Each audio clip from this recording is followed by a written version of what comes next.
अस्सलाम वालेकुम जी, क्या हाल चाल है आप सबके? ठीक हैं, खुश हैं, मज़े में हैं? तो मैं भी बिल्कुल ठीक हूँ आप सबकी दुआओं से। अभी सुबह का टाइम था और आधा नाश्ता मारिया ने बनाया था और बनाकर फिर वो चलेगी कपड़े धोने के लिए। और उसके बाद फिर वो कपड़े वॉश कर रही थी तो हसन नसीब उठे तो मैंने कहा कि चलो मैं इनको जल्दी से एक पराठा बना देती हूँ। और मारिया क्या करती है, जब भी नाश्ता बना कर जाती है ना, सारा किचन ऐसा गंदा ही छोड़ के दूसरे काम में लग जाती है। फिर मुझे गुस्सा आता है, मैं कहती हूँ कम से कम किचन की जो शेल्फ़ें हैं वो साफ़ कर दिया करो, चूल्हा क्लीन कर दिया करो। काम आधा भले पड़ा हुआ भी तो पता नहीं चलना चाहिए, बर्तन सारे उठा के सिंक में इकट्ठे कर दिया करो, तो इस तरह जो है ना वो थोड़ा किचन साफ़ रखता है। तो खैर मैंने जैसे ही फिर किचन में आई हूँ मैंने यही किया। सबसे पहले मैंने काउंटर क्लीन किया, बर्तन सारे सिंक में इकट्ठे किए, तवा धोकर मैंने रखा। हालांकि अभी नाश्ता बना था फिर भी मेरी आदत है कि मैंने दोबारा तवा धोया तो फिर उसके बाद पराठा बनाना शुरू किया। का जो तरीका से लिखे ना वो इन्हीं चीज़ों से पता चलता है। ख़ास तौर पे आपके किचन और वॉशरूम जो है ये दोनों चीज़ें अच्छे से क्लीन होनी चाहिए। आप कोई काम करें भी तो वहाँ पे पता चलना चाहिए कि बिल्कुल सफाई अच्छे से हुई हुई है। मैं कुछ औरतों को ऐसे देखती हूँ, यकीन करें कि वो इतनी गंदगी कोई फैला के रखते हैं ना अपने घर में। ख़ास तौर पे एक काम कर रहे हैं तो साथ में पूरा जो किचन है ना वो सारा गंदा लग रहा होता है, तो वो बहुत ही ज़्यादा बुरा लगता है। मतलब कि आप कोई भी काम करें साथ साथ सफाई करते जाएं हर चीज़ के। यकीन करें अभी मैंने पराठा बनाया ना, साथ ही आपने देखा होगा कि वो जो खुश्क आटा होता है जिसमें वो वाला डब्बा मैंने साफ़ करके नीचे रख दिया। बाकी की चीज़ें जो है वो मैं साथ साथ इस तरह से समेट देती हूँ। तवा थोड़ा गर्म होता है जिसको एंड तक मैं रहने देती हूँ। बाकी मेरा साथ साथ ये होता है कि मैं बस जहाँ जाती हूँ ना साथ साथ चीज़ें समेटती रहती हूँ। तो बस यही चीज़ें होती है। खैर जी, आप लोगों ने कहना है अपने मुँह कोई बहुती मियाँ मिठू बन रही है तो मैं अपने मुँह मियाँ मिठू नहीं बनती हूँ। वैसे तारीफ़ वो होती है जो आपकी कोई और करे कि भाई उस औरत को देख लो या फ़लाँ लड़की को देख लो, उसने अपना घर कैसा रखा हुआ है, उसने अपने बच्चों को कैसा रखा हुआ है। ये सारी चीज़ें अगर आप अपनी तारीफ़ खुद करेंगी ना तो फिर वो मज़ा नहीं आता है ना। तो खैर जी, वैसे मैं आपको बताऊँ औरत की एक नेचर है कि जब उसकी कोई तारीफ़ करता है ना कि भाई ये जो हमारी बंदी है, मिसाल के तौर पे अगर आपके हस्बैंड आपकी तारीफ़ कर दें, आपके ससुराल वाले आपकी तारीफ़ कर दें, या फिर कोई भी आपके बारे में कुछ भी बोल दें ना कि मेरी ये बहू बड़ी अच्छी है या मेरी बीवी बहुत अच्छी है, या फिर आपकी मामा मतलब कि बच्चे तारीफ़ कर दें, तो औरत जो है ना उसका दिल खुश हो जाता है कि भाई मेरी तारीफ़ करते हैं, वो दिल करता है और अच्छा काम करने का, है ना। ऐसा होता है कि नहीं, वो कमेंट करके बताइएगा। और दूसरी चीज़ यहाँ पे जी, अभी बिजली का कुछ सामान था जो कि आसिफ लेकर आए थे जिसमें लाइट्स वगैरह थी।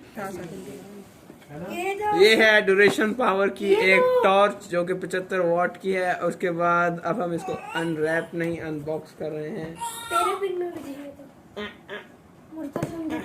और ये पुराने रेटों पे मिली है। अबे यार तो नए रेटों पे अगर आ रही है ना ये छेड़ो नहीं। 3,000 रुपए की। देखो भाई, ये खोल लिया हमने डब्बा। उसके बाद हम लोग ये हम लोग निकाली इससे। ये हमें मिला इसके साथ वो जो होता है, इसको पकड़ के घूमो, इसको अपने ऊपर टांग लो। ये हमने रख देना है यहाँ। तो जी मैंने सोचा स्पीड बढ़ाकर मैं खुद ही आपको जल्दी जल्दी से इसके बारे में बता देती हूँ। ये जो टॉर्च है इसको यहाँ से टेप हटाने से इसका लॉक हट जाता है और फिर इसको ऑन ऑफ करने से इसकी जो लाइट है ना वो बहुत ही अच्छी है, दूर तक इसकी जो लाइट है ना वो जाती है। आपको पता है मुल्तान में जो हमारा कैटल फार्म है वो मतलब काफ़ी बड़ा है, तो इसलिए उसकी जो लाइटें लगी हुई वो छोटी हैं, दूर दूर तक जो है ना वो अच्छे से नज़र नहीं आता है। तो इसलिए आसिफ ने फिर ये वाली लाइट्स मंगवाई थी। कुछ इस तरह की लाइट्स हैं जो कि आपने देखा होगा कि स्टेडियम में अक्सर लगी हुई होती हैं, इतनी इतनी सारी लाइट्स। और ये वाली कुछ लाइट्स मंगवाई थी जिनमें 2 बड़ी हैं 2 छोटी हैं, तो वो भी आपको मैं ऑन करके भी दिखाते हैं हम लोग। और इसके अलावा इसका जो ना बच्चों का जो रिएक्शन था ना इस लाइट के बाद वो भी मैं आपको दिखाती हूँ। बहुत ही ज़बरदस्त लग रही हैं, बहुत अच्छी हैं। तो मतलब इसका जो बैक साइड पे जो लगा हुआ है ना, मतलब कि पूरा जो इसकी किट सी बनी हुई है वो पीछे से वो सारी प्लास्टिक की है। चलिए अभी मैं आपको पहले रिएक्शन दिखाती हूँ बच्चों का। जैसे आसिफ ने ऑन किया मुझे इतना डर लग रहा था, मैंने कहा आसिफ पटाखा चल जाना है, पटाखा चल जाना है। आसिफ कहते नहीं कुछ भी होता, तो मैं इतना डर रही थी यहाँ पे और मैं उनको बार बार मना भी करी जा रही थी, लेकिन उन्होंने जो है ना वो ऑन करवा के छोड़ी इस तरह से। चलो यार एक कमरे में ही लगा ले, इतनी रोशनी है, व्लॉगिंग के लिए तो वीआईपी सीन है। वो भी लाइट ऑन कर, वो भी लाइट ऑन कर।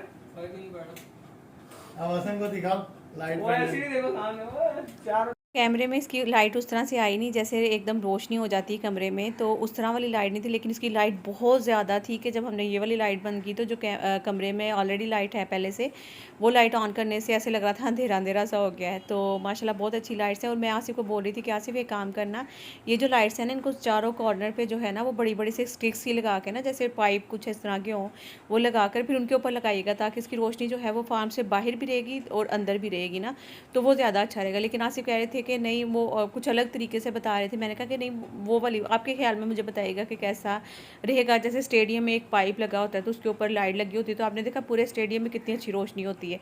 तो मैं भी आसिफ को यही बोली थी कि एक पाइप लगवा लीजिएगा, बहुत ज़्यादा लंबा नहीं करिएगा, मतलब किस तरह के होके आपके जब लाइट लगे ना तो उसकी रोशनी जो है ना वो इधर उधर सारी फैलने चाहिए।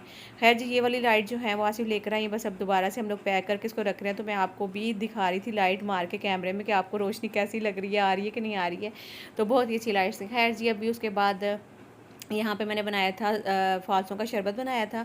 मैंने सोचा था मैं आपके साथ रेसिपी शेयर करूँगी पर नहीं कर पाई, पता नहीं क्यों मैं भूल गई थी, बस एक टेंशन लगी हुई थी उसी चक्कर में मैं भूल ही गई। तो यहाँ पे जी अब फालसों का शरबत बना रही है, बड़ा ही खट्टा मीठा सा। अगर आप लोग को इसकी रेसिपी चाहिए होगी तो मुझे ज़रूर बताइएगा, मैं फिर इंशाल्लाह आपके सामने ज़रूर बनाऊँगी। बहुत मज़े का बनता है शरबत ये वाला, और आसिफ को तो बहुत ही ज़्यादा पसंद है। अच्छा उसके बाद फिर हमारा अचानक से प्रोग्राम बना के जो कपड़े मैं लेकर आई थी शहर से, आप सबको पता ही है, तो उसके अलावा उन कपड़ों में कुछ पीस जो हैं वो कम हो गए थे। टेलर भाई ने जब लेकर गए तो उन्होंने बताया कि इसमें कुछ पीस कम है, तो फिर वो दोबारा से लेने के लिए जाना था। तो यहाँ पे बस हम लोग फटाफट से तैयारी कर रहे थे। आसिफ ने कहा जल्दी से मोहम्मद को रेडी कर दो, तुम भी रेडी हो जाओ, तो फिर बच्चों को लेकर ना गाड़ी में चलते हैं, क्योंकि उस दिन हम लोग बाइक पे गए थे। और यकीन करें बाइक पे जो है ना अब मुश्किल है बहुत ज़्यादा। जब से मोहम्मद के बाद मैं फ़र्स्ट टाइम जो है वो गई थी, जब मेरा ये 5th ऑपरेट हुआ है, तो मैं बाइक पे बहुत ज़्यादा मुश्किल हुई थी मुझे हर जाने में और आने में भी। और यहाँ पे माशाल्लाह माशाल्लाह मोहम्मद जो है वो रेडी हो गया। आप लोगों ने माशाल्लाह ज़रूर बोलना है, इतना कोई माशाल्लाह क्यूट लग रहा था मेरा बच्चा। मेरे ख्याल में first time full black colour इसने पहना था और बहुत ही ज़्यादा प्यारा लग रहा था माशाल्लाह माशाल्लाह से। ये देखें ज़रा, और मैं इसको हंसा रही थी, यहाँ पे बातें कर रही थी, और माशाल्लाह माशाल्लाह से इतना क्यूट लगता है ना कि अल्लाह पाक इसको नज़रें बस से बचाए, लंबी ज़िंदगी दे, सेहत तंदरुस्ती वाली।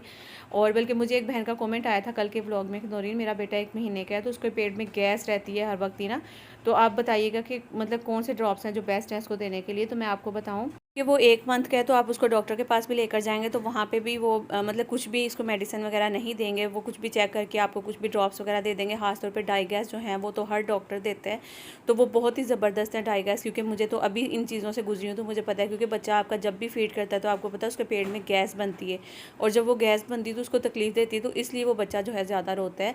तो आप लोग इसका बेहतरीन हल यही है कि डाइगैस रखें। पहले मुझे इन चीज़ों पर बिल्कुल यकीन नहीं था, किसी भी बच्चे में मैंने इतना डाइगैस नहीं दिया जितना मैंने मोहम्मद की दफ़ा दिया है। अल्लाह का शुक्र है कि माशाल्लाह माशाल्लाह से मैं बड़ी सुकून में रही हूँ। 3 टाइम मैं डाइगैस देती थी।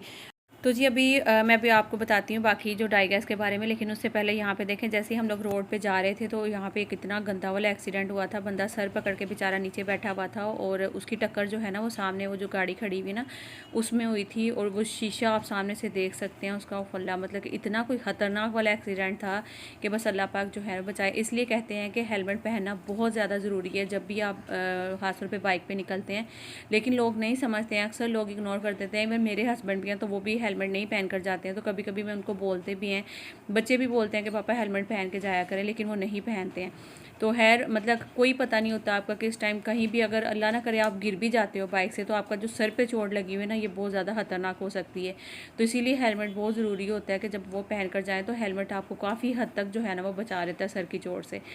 तो बस ये अल्लाह ताला ये जो भी बंदा था जिसका एक्सीडेंट हुआ था उसको सेहत तंदरुस्ती वाली लंबी ज़िंदगी अता फरमाए। किसी का बाप होगा, किसी का बेटा होगा, किसी का शोहर होगा, जो भी था अल्लाह ताला उसको सेहत तंदरुस्ती के साथ लंबी ज़िंदगी अता फरमाए। हर टक्कर बहुत ही बुरी वाली थी कि गाड़ी का बाकायदा जो शीशा था ना वो सारा अंदर की तरफ जो है ना वो जैसे समझ लें कि बंदे की नहीं, वहाँ किसी गाड़ी के साथ गाड़ी की टक्कर हुई भी हो, ऐसा शीशा ख़राब हुआ था। तो खैर अभी हम चलते हैं बाज़ार में, फिर वहाँ चलकर आपसे मिलती हूँ।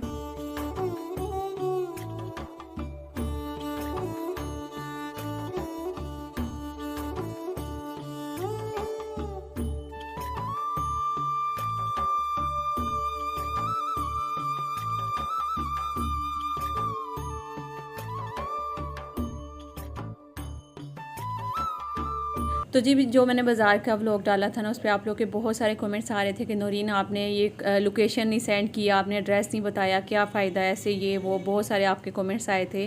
तो अभी आपको मैं मुकम्मल एड्रेस भी बता दूंगी और मैं कार्ड भी शो कर दूंगी जो उस दुकान का जहाँ से मैंने शॉपिंग की थी। और उसके अलावा बल्कि उससे अच्छी एक जगह मुझे मिली जहाँ से मैंने शॉपिंग की है ना, उससे अच्छी वाली और बहुत ज़्यादा वैरायटी थी वहाँ पर। आपको और भी ज़्यादा वहाँ पर मज़ा आने वाला है, और आप लोगों ने वहाँ पर शॉपिंग करनी है ना गर्मियों की तो उधर ही जाएगा। अच्छा जी ये तारिक रोड है, जो कि मैंने सारा क्रॉस करते हुए जाना है। आप लोग देख लें, मैं यहाँ पे साइडों पे इधर उधर बता रही थी, लेकिन ब्लॉग बहुत लंबा हो रहा था तो मैंने थोड़ा स्पीड में कर दिया, तो आपको अंदाज़ा हो जाएगा। तारिक रोड है ये, यहाँ पे ये पीली वाली बिल्डिंग जो आप देख रहे हैं कलरफुल सी, इसको भी हम क्रॉस करके आगे चले जाएंगे। इतना आगे चले जाने के बिल्कुल आगे एंड पे आएगा राबी सेंटर ना। तो राबी सेंटर के बिल्कुल सामने जो है ना, जिस शॉप से मैंने शॉपिंग की है, मैं अभी बल्कि वहाँ पे पहुँचने वाली हूँ। ये देखें, अभी इधर से हम लोगों ने टर्न ले लिया और ये साथ ही जो है ना, इस साइड पे एक साइड पे राबी सेंटर और दूसरी साइड पे वो वाली मार्केट है जहाँ से मैंने शॉपिंग की थी अपनी। ठीक है, तो चलें अभी गाड़ी खड़ी करके तो फिर चलते हैं। ये देखें, अभी मैं आ गई हूँ। यहाँ पे कुछ कपड़े थे जो कि पीस कम थे, वो मुझे लेने थे। और इसके अलावा फिर इनको मैंने बोला कि भाई आप अपनी कार्ड, अपने शॉप का जो है ना वो कार्ड वगैरह दे दें जिस पे आपका नंबर वगैरह और एड्रेस हो कंप्लीट ना। तो फिर उन्होंने मुझे कार्ड दिया है, तो वो मैं आपके साथ शेयर करने लगी हूँ यहाँ पर। तो जी ये वाला कार्ड है, इसके ऊपर आप नंबर वगैरह नोट कर सकते हैं, दुकान नंबर भी है यहाँ पे और सारा जो भी आपको पता चल जाएगा इस एड्रेस का, शॉप कहाँ पे है। और इसके बिल्कुल सामने जो है ना ये वाली एक प्लाज़ा बना हुआ है जो राबी सेंटर के नाम से जो है ना मशहूर है। वो ये वाला तो नहीं, ये तो इधर मार्केट है, थोड़ा सा आगे जाके आपको पता चल जाएगा खुद ही वहाँ जब पूछेंगे आप ना। तो कोई दूर नहीं है, बिल्कुल सामने सामने। और यकीन करें यहाँ भी बहुत वैरायटी थी, इतनी वैरायटी थी बेइंतहा। और यहाँ पर मैं ISL में दुपट्टे लेने के लिए थी और कुछ आसिफ ने जो है ना वो बच्चों के लिए कुछ शलवार कमीज़ का कपड़ा लेना था। तो जब उन्हीं भाई से हम लोगों ने पूछा कहाँ से अच्छा कपड़ा मिलेगा, तो उन्होंने कहा कि ये सामने राबी सेंटर चले जाएं, वहाँ से बहुत अच्छा कपड़ा मिलेगा। अच्छा, यहाँ पे आई ना, यहाँ पे भी बहुत वैरायटी थी। और ये जो दुपट्टे आप देख रहे हैं ना, ये दुपट्टे मतलब कि आप मैचिंग के साथ ले सकते हैं। 3 पीस खाली दुपट्टे की जो प्राइस है ना, वो भाई ने 3000 बताई थी। अगर आप सूट के साथ लेते हैं तो शायद उन्होंने 4000 या 4500 कुछ इस तरह से बताई थी। तो ये बहुत ही अच्छे लग रहे थे, लेकिन कपड़ा मुझे दुपट्टे का स्टफ़ अच्छा नहीं लग रहा था, पता नहीं क्यों। खैर, आप अपनी मर्ज़ी से जो है वो दुपट्टा मतलब सूट भी का कलर चेंज कर सकते हैं, दुपट्टों का कलर चेंज कर सकते हैं, प्राइस जो है अपनी मर्ज़ी से करवा सकते हैं। यहाँ पे डिपेंड करता है कि आप बहस कैसी करते हैं, अच्छी कर लेते हैं आप, जो रेट्स हैं वो कम करवा लेते हैं या नहीं। यहाँ पे ज्वेलरी इतनी ज़्यादा थी, इतने मज़े की थी। ये देखिए कि इतने खूबसूरत लग रहे हैं ना। मैं सोच रही हूँ कि यार मैंने लिया क्यों नहीं, इतने सिंपल मैंने सूट स्टिच करवाए हैं, उसके साथ अगर ये कहीं आने जाने के लिए बड़ा ही अच्छा लगना था। लेकिन खैर देखती हूँ, अभी तो मैंने ये नहीं लिए हैं। बाकी इसके अलावा रिंग्स, इयररिंग्स वगैरह ये वो सब चीज़ें बहुत ही अच्छी थी, यहाँ पे मज़े की भी लग रही थी। और क्योंकि मैं आर्टिफिशियल इयररिंग्स बहुत कम, बल्कि ना होने के बराबर ही पहनती हूँ, मैंने कभी नहीं पहनती हूँ आर्टिफिशियल इयररिंग्स जो हैं। तो आप लोग अगर पहनते हो तो आप लोग यहाँ से ले सकते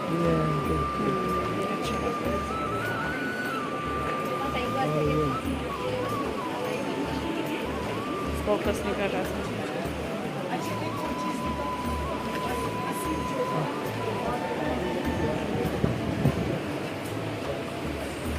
यहाँ से हम लोग लेकर गए हैं पहले कपड़े। ये कितने का, ये कितने का?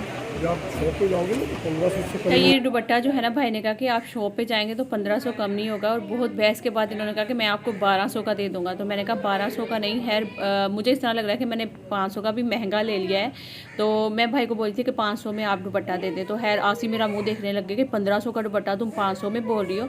तो आसी कह रहे अच्छा एक काम करें आप 600 लगा। आसिफ ना फ़ौरन बोल पड़े कि आप 600 ले लीजिएगा। तो मैं आसिफ का मुँह देखने के लग गई, यार मतलब कि अभी इसको डाई भी करवाना है तो आप इतना महंगा दुपट्टा जो है वो बोल रहे हो। और ये अच्छा, वहाँ पे फिर मैंने छोड़कर ना आई, मैंने कहा अच्छा मैं एक दफ़ा घूम फिर लूँ ज़रा, कुछ और भी टाइप के दुपट्टे देख लूँ ज़रा प्योर में और इस तरह के ना। तो खैर ये तो कुछ अलग ही लग रहे थे, ये उस टाइप के नहीं थे जिस टाइप के मैं मांग रही थी। प्योर शिफॉन में कहा था, लेकिन भाई ने ये थोड़ा बनारसी टाइप दिखा दिए थे। ये भी बहुत अच्छा स्टफ़ था। एक दुपट्टा जो है ना इसका 4000 का बन रहा था।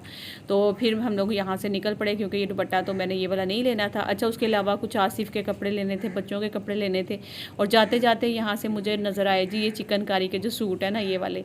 तो फिर मैंने आसिफ को बोला, आसिफ आजकल ये बहुत ज़्यादा इन हुए हैं तो ये वाला देखते हैं इनके। अच्छा, हम लोगों ने इसके भी रेट करवाए थे। अच्छा, आप बाज़ार में मार्केट में जाते हो तो 7000 का ये सूट मिल रहा है एक ना। तो लेकिन यहाँ पे रेट्स जो हैं वो बहुत मुनासिब हैं और उनको भी आप थोड़ी बहुत बहस करके थोड़े कम करवा सकते हैं, क्योंकि ये जो है ना ये प्योर नहीं या ब्रांड के नहीं है जो चिकनकारी के सूट चल रहे हैं। ये थोड़े से समझ लें कि उसमें कॉपी चल रही है, इनकी शॉप में कॉपी मिलती है। तो आप उस तरह से रेट जो है ये कम पैसों में भी अपने शौक़ भी पूरा कर सकते हैं और उस तरह की चीज़ भी ले सकते हैं जो आजकल मार्केट में इन हुई भी है ना।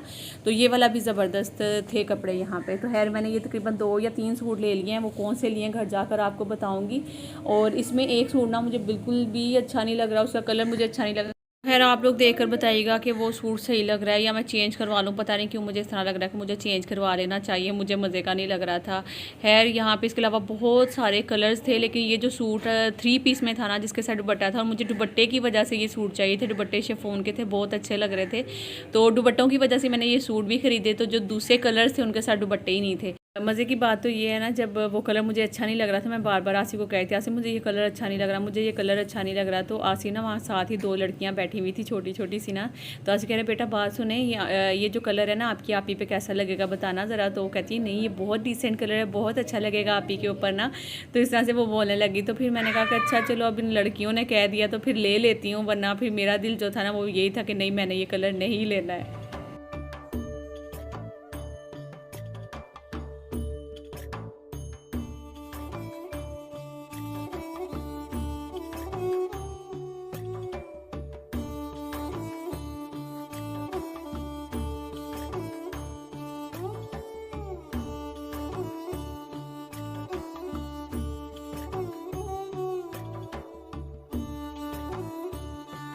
तो जी बस अब हम लोगों ने ऑलमोस्ट शॉपिंग अपनी कंप्लीट कर ली हुई थी। क्या क्या चीज़ें ली हैं सब आपको घर चलकर जो है वो दिखाऊंगी। और जाते जाते मैं इस बहन का नाम ले लूँ फिर नाराज़ हो जाएंगी। ये मोना खावर है नारोवाल से। इन्होंने कहा था कि आप ही मेरा नाम लेकर दुआ करिएगा, मेरे 2 बेटे हैं, अल्लाह पाक मुझे बेटी की नेमत से नवाजे इंशाल्लाह आमीन सुम्मा आमीन। मेरी दिल से दुआ है जिनके पास बेटियां नहीं, मुझे पता है बेटियां को वो कितना मिस करते हैं और अपने घर में कितनी कमी फ़ील करते हैं बेटियों की। अल्लाह पाक जो है वो आपको बेटी की नेमत से नवाजे आमीन सुम्मा आमीन। और इसके अलावा ना यार मैंने तुम लोगों को बताना था, बीच में मैं भूल ही गई कि हमारे कैटल फार्म पे जो है वो चोरी हो गई। एक दफ़ा फिर से, एक दफ़ा पहले चोरी हुई थी, अब फिर चोरी हो गई है। इतनी टेंशन बनी हुई थी ना, तो इसीलिए आज सिर्फ लाइट्स वगैरह भी लेकर आए हैं। और जून जुलाई में हमने जाना भी इसीलिए कि मेन वहाँ जाकर एक तो फैमिली रखेंगे, दूसरा जो काम वगैरह है वो भी स्टार्ट करवाएंगे, क्योंकि ऐसे हाल ही पड़ा हुआ है ना। तो पता नहीं लोग क्या समझ के वहाँ से चोरियाँ करते जा रहे हैं कि जैसे इसका कोई वाली वारिस ही कोई नहीं है। तो बस आप लोग की दुआएं चाहिए, बस अल्लाह खैर करेगा इंशाल्लाह। तो आप लोग भी सोचेंगे नूरीन चोरी कैसे होगी, किस चीज़ की होगी, वहाँ खाली तो पड़ा हुआ है सारा घर। खाली तो नहीं है खैर, वहाँ पे बहुत सारी चीज़ें हैं जो कि ज़रूरत की, फार्म के लिहाज से, कैटल फार्म है तो उस लिहाज से। आप पानी की मोटर थी जो मेन चीज़ थी, 30-40 पता नहीं कितने हज़ार का, 25 या 30 हज़ार का वो आसिफ बता रहे थे मोटर थी। खैर इसके अलावा और साइकिलें पड़ी हुई थी, बहुत सारे लोहे के पाइप वगैरह ये वो सब कुछ था जो कि चोरी हो गया। चलो कोई नहीं, चोरी करने वाले का भला तो होना कोई नहीं है। और इसी के साथ मैं ब्लॉग एंड करने वाली हूँ। तो मेरा भला होगा आप लोगों के लाइक सब्सक्राइब से। अल्लाह हाफिज़ जी, अपना ख्याल रखिएगा।